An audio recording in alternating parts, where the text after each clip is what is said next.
Исәмсіз сіз яңалыклар программасы қарайсыз. Студияда мен Румил Карамиев, иқтибарыңызға бүгінгі программаның түп темалары.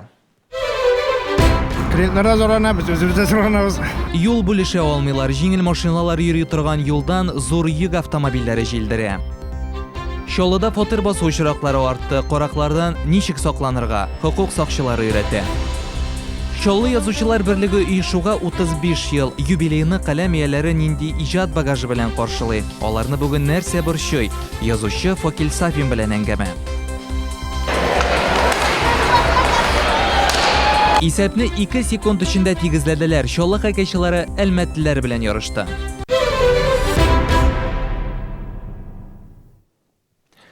Birinci avtomobil yolunda ornaşkan предприятиялар yol bölüşü almay, жеңіл машиналар үшін ясалған yoldan 20 тоннадан артық ауырлықтағы yük машиналары йөри. Әлеге хәлдән җәяүләр дә зыян күрә. Вакыйга урында безнең хәбәрчебез Гүзәл Шигапова да булды. Birinci avtomobil yolunda tramvay тукталышы урнашкан җәяүлеләр өчен чыгу урыны бар. Әмма якында урнашкан оешмаларда эшләүчеләр эшкә барып җиткәнче сазга бата. Безнең пешеход буенча бик проблема юк инде. Менә монда светофор бар инде, теге пешеходный юл бар, менә трамвайная остановка, бөтенесе удобно инде безнең, караган инде. Менә зур юлдан төшкәндә аяклар пычранаганда бетон юк, бер нәрсә юк инде. Пычрак аяклар пычрана инде.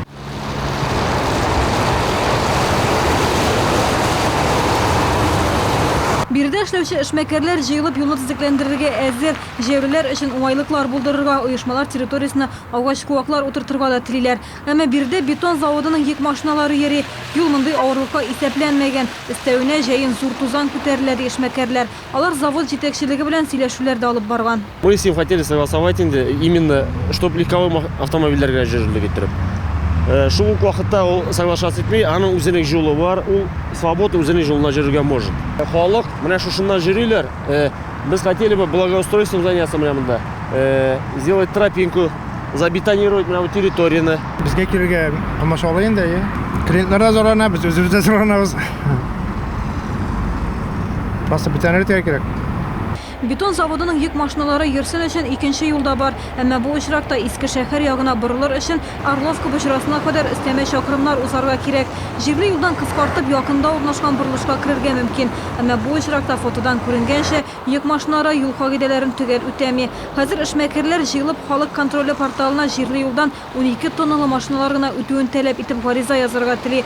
Әгәр юл билгесе куелса, мондый проблемалар булмас иде диялар. Бетон заводы җитәкчелеге комментарий бирүдән баш тартты. Безнең иҗат төркеме булганда йөк машиналары җирле юлга кермәде. Әмма бу озакка барырмы, билгесез. Гүзәл Шигапова, Ленар Султанов, яңалыклар. Моношәһәрләр үсеш фонды вәкилләре Чаллыга ревизия белән килде. Җитәкчеләр арасында икътисад министры Артем Зонов та бар иде. Федераль фонд шәһәрдәге сәнәгать зонасындагы юлларны төзекләндерү өчен быел 800 миллион сум тирәсе акча бүлеп бирде. 18 чакрымга сузылган юлны төзекләндерү хакында карар сентябрь аенда кабул ителде. Бүген инде биредә урнашкан оешмаларга транспорт куркмыйча йөри ала. Комиссия вәкилләре сәнәгать зонасында урнашкан козылык җитештерүче предприятиегә да экскурсия оештырды. Оешма сентябрь аеннан эшли башлады. Әлегә биредә 100 кеше хезмәт куя. 2 ел эчендә эшчеләр саны 1000-гә якын булачак. Агросәнәгать комплексы директоры биредә юлларны төзекләндерү кирәк иде ди. Здесь дороги, были очень плохие. Бирдә юллар бик начар иде, аеруча трупный һәм производственный проезд урамнары. Хәзер бу юллар югары класслы су кыйлары да бар. Юл кырыйларында яктырткычлар да куелды. Миңа калса, бу күп кенә предприятиелар өчен алга китеш. Шәһәрдәшләр арасында Мисырга барырга теләүчеләр әле дә бар. Исегезгә төшерәм. Ростуризм 6 ноябрьдә әлеге илгә турыдан-туры очуны билгесез вакытка кадәр тыйды. Бу карар 31 октябрь көнне Шарм-эль-Шейхтан Санкт-Петербургка кайтучы самолет шартлаганнан соң кабул ителде. Хәзер россиялеләр законны бозмыйча гына Мисырга икенче илләр аша юлламаларны икеләтә югары бәягә сатып ала башлаган. Туристлар Иордания, Израиль һәм Сауд Гарәбистаны белән чиктәш Таба шәһәренә юл тота. Мисырга алар Россия аша түгел, чит илләрдән үзләре билет сатып алып баралар. Әгәр алга табада бу хәл дәвам итсә, Ростуризм туристларга төрле юллар белән Мисырга баруны законлы рәвештә тыю хакында уйлый. Есть туристы, которым критически важно именно попасть на Красное море. Это Кайбер туристларга нәкменә Кызыл диңгезгә бару мөһим. Бу урынны дайвинг белән кызыксынучылар үз итә. Израиль аша хәйләкәр маршрутлар барлыкка килде. Алар сатуда бар. Туристлар Израильгә бара, аннары Таба шәһәренә баралар. Бу маршрутлар белән бик кызыксынмыйлар. Бары тик экстремаллар гына һаман да Кызыл диңгезгә баруын дәвам итә. Чаллыда фатир басу очраклары артты. Быел барлыгы 63 шундый очрак теркәлгән. Бу узган ел белән чагыштырганда 12 күбрәк, 10-тән артык җинаятьче судка җибәрелгән инде. Фатирларның караклардан ничек сакларга Эчке эшләр идарәсендә шул хакта сөйләшү үткәрелде. Быелның июненнән 58-нче, 59-нче һәм 60-нчы комплексларда фатир басу очраклары теркәлгән. Карак икенче каттагы фатирларга балкон аша үтеп кергән. Шул рәвешле 9 хуҗага зыян китергән. 19 ноябрьдә каракның эзенә төштеләр. Данный гражданин проживал в 59. Әлеге гражданин 59-нчы комплекста арендага алган фатирда яшәгән. Тентү вакытында анда урланган әйберләр табылды. Нигездә компьютер техникасы, планшетлар, акча һәм алтын эшләнмәләр. Нигездә караклар фатирга ачкыч яратып үтеп керә, белгечләр алардан саклану чараларын искәртә. Первое. Это хорошая дверь. Беренчедән, ишек сыйфатлы һәм яхшы булырга тиеш. Һичшиксез ике төрле бик кую кирәк. Әмма шулай да экспертлар бернинди йозак та сыйфатлы ишек тә каракны туктатып кала алмый дигән фикердә. Шуңа күрә шәһәрдәшләр хәзер фатирларын сигнализациягә куярга тырыша. Альтернативы. Бүгенге көндә фатирларны караклардан саклауның иң ышанычлы юлы аны бары тик сак астына кую. Бу шәхси сакмы яки полициямы аермасы юк. Хукук сакчылары шәһәрдәшләргә подъезд һәм баскыч мәйданчыкларында тавыш ишетсәләр дә сак булырга киңәш итә. Тәрәзәләрне ачык калдырмаска кирәк. Ә инде шәһәрдән озакка каяда булса киткән очракта акча һәм кыйммәтле әйберләрне ышанычлы кешеләргә калдыру дөрес булыр. Гүзәл Шихапова, Гүзәл Хәбибуллина, Ленар Султанов, Яңалыклар.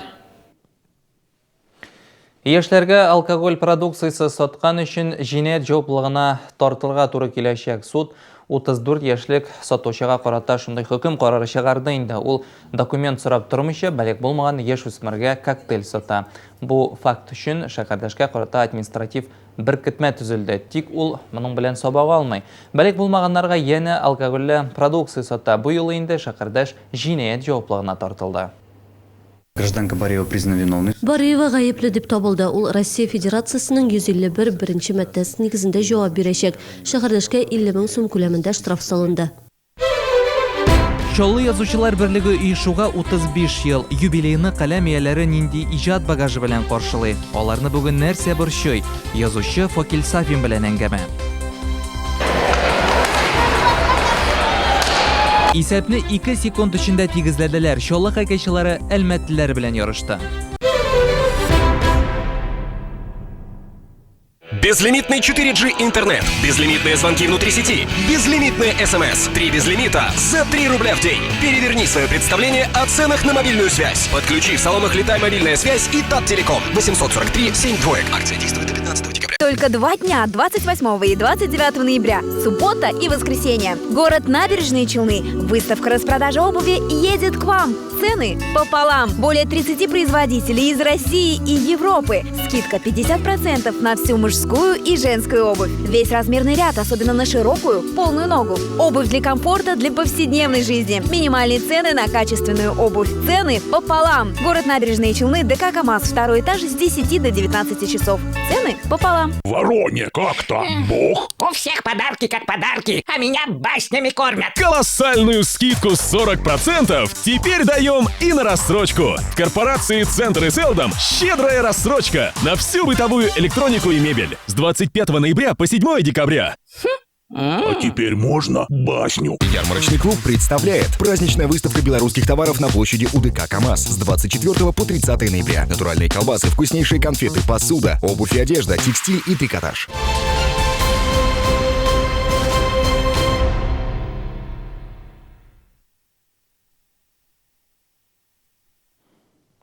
Сез яңалыклар программасы карыйсыз, дәвам итәбез. Бүген картиналар галереясы 35 еллык юбилейын билгеләп үтә. Юбилей көндә галереяда бер юлы 2 рәссамның күргәзмәсе ачылды. Наталья Беседова картиналары акварель техникасы белән башкарылган, Вячеслав Жылковның ижады эшләре киресенчә бик гади һәм бик җитди шул ук вакытта ак һәм кара төсләр генә өстенлек итә.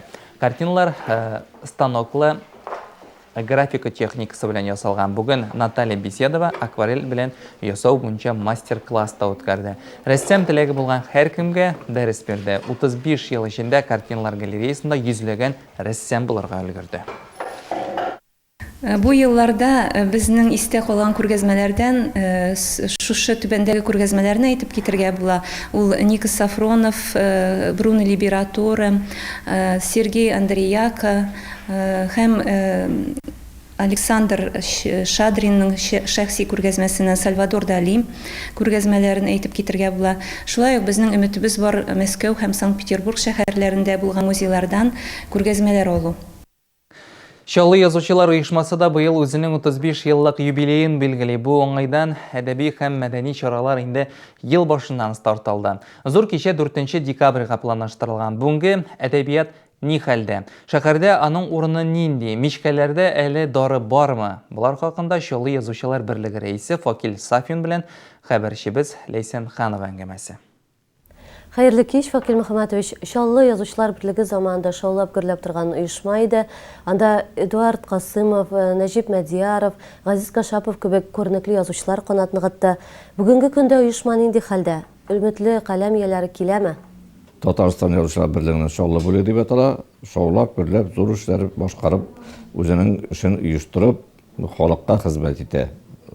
Һәм халыкка хезмәт иткәндә дигәндә монда ике өлешне дә карар кирәк. Беренчесе балаларга милли рух бирү, туган телебезгә, туган җиребезгә мәхәббәттәр бирү дә безнең язучылар бик күп эшләр балалар бакчаларында, мәктәпләрдә. Икенчесе өлкәннәр беләдә. Иң беренче 63 елда төзелгән әдәби берләшмәгә йөри башлаучылар ул Разил Вәлиев, Мөдәррис Әгләм, Фәннүр Сафин кебек безнең күренекле әдипләребез. Бүгенге көндә дә безнең яшь язучыларыбыз бар. Мәсәлән, оларның инде исемнәре республикада түгел, бөтен халык ара татарлар яшәгән барлык төбәкләрдә билгеле. Мәсәлән, Айгөл Әхмәтгалиева яшь язучыбыз. Инде ул Мәхмүд Кашкари исемендәге халыкара бүлеккә, премияга ия булган язучыбыз. Аннары Серин Якупова, менә быел гына Саҗидә Сөләйманова исемендәге премияга лайык булды. Рахман Шафигуллин соңгы елларда бик актив язучы һәм бер атлы 2 китап чыгарды инде. Берлекнең юбилее уңаеннан инде ел дәвамында төрле чаралар үткәрелә. Хәтерлем, ел башында проблемалар да күтәрелгән инде. Аларның берсе Чаллыда язучыларның үз йорты булмау. 3-1 йортында бик зур безнең үзебезнең җыела торган, эшли торган урыныбыз бар иде. Әмма замана җилләре аны юкка чыгарды. Әмма быел инде безгә менә 48-нче мәктәптә рухи мирасны өйрәнү фәнни методик үзәгендә бер бүлмәдә эшләргә рөхсәт бирелде. Безнең анда компьютерыбыз да бар. Без анда эшли алабыз, ләкин әле анда менә утырырга өстәлләр, урындыклар кирәк. Бу проблема шешелү алында. Без инде әлегә шул үзәк китапханәдә бик эшли алабыз, шул 48-нче мәктәптәге фәнни методик үзәктә һәм инде китапханәләрдә. Юбилей уңаеннан йомгаклау кичәсе декабрь аена планлаштырылган, шул хакта тулырак сөйләп китсәгез иде. 4 декабрьдә безнең инде көне буе менә шу юбилей чаралары башлана. Ул 9-да башлана. Шулман йолдызы бәйгесендә җиңеп чыккан укучыларны бүләкләү, котлау, алар белән мастер-класс оештыру, шәһәребез мәктәпләрендә очрашулар. Кичке сәгать 6-да энергетик мәдәният сараенда әдәби музыкаль кичәгә җыелабыз. Энергетик мәдәният йортында әдәбият сөючеләрне шушы кичәгә чакырып калам. Иртәгә хәләл үзәктә Ислам дөньясы исемле китап күргәзмәсе ачыла. Аны Татарстан Диния нәзарәте, Чаллы мөхтәсибәте һәм хәләл үзәге оештыра. Күргәзмә 3 көн дәвам итәчәк. Бу хакта тулырак без иртәгә яңалыклар чыгарылышында һәм 18:55 кыйбла тапшыруында һичшиксез күрсәтәчәкбез.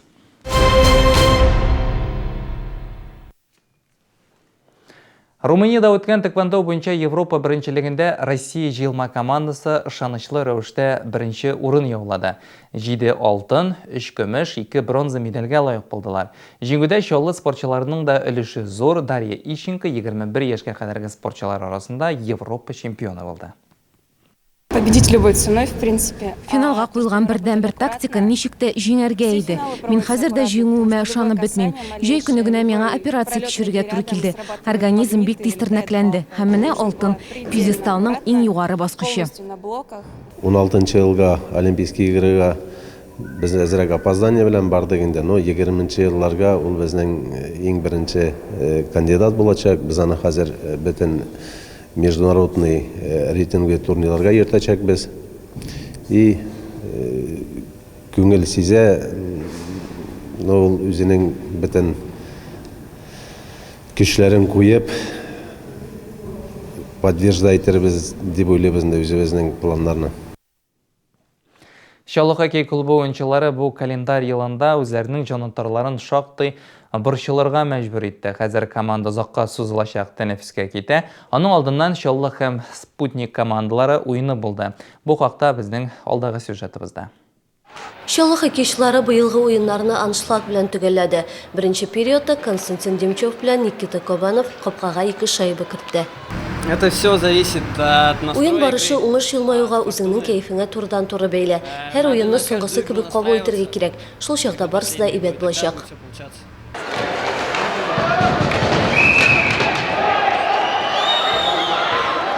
Матчның соңгы өчлегендә Чаллы командасы Спутник капкасына һөҗүмен дәвам итте. Уенның соңгы 28 секундда гол көтелмәгәнчә булды. Илнур Мөхәммәтов исәпне тигезләде. Уенга матчтан соң булган штраф өлешендә нәтиҗә ясалды. Монда хуҗалар үз осталыгын күрсәтте. Как говорится, такое бывает только на Каме в набережной. Без 1 секунд эчендә җиңелдек. Исәпне 2 секунд эчендә тигезләделәр. Видеоны карап нәтиҗә ясаячакбыз. Егетләргә Фарин Хищуга булитлар буенча җиңү яуладылар. Чаллы хоккей клубы уенчысы Демид Лучниковның матчтан соң сюрприз көтә иде. Дуслары һәм фанатлар егетне 18 яшьлек туган көне белән котлады. Моя мама очень переживает, что вы не можете обнять, и ее было самое желание главное, чтобы вы победили, и чтобы когда вы вышли, ты загадал желание отвести эти шарики мне. Зур хоккей тәнәфес игълан итә. Боз сараенда ай ярым дәвамында буш трибуналарны гына күреп булачак. Әлеге вакыт эчендә бирдә суыткыч җайланманы сүндерәчәкләр, бортларны яңартачаклар. Киләсе уенны Чаллы хоккей клубы 2016 елның январында үткәрәчәк. Лейсан Ханова, Константин Величко, яңалыклар. Бу сезгә җиткерәсе соңгы мәгълүматыбыз иде. Мин Румил Карамиев сезнең белән саубуллашам. Исән-имин булыгыз, үзегезне саклагыз.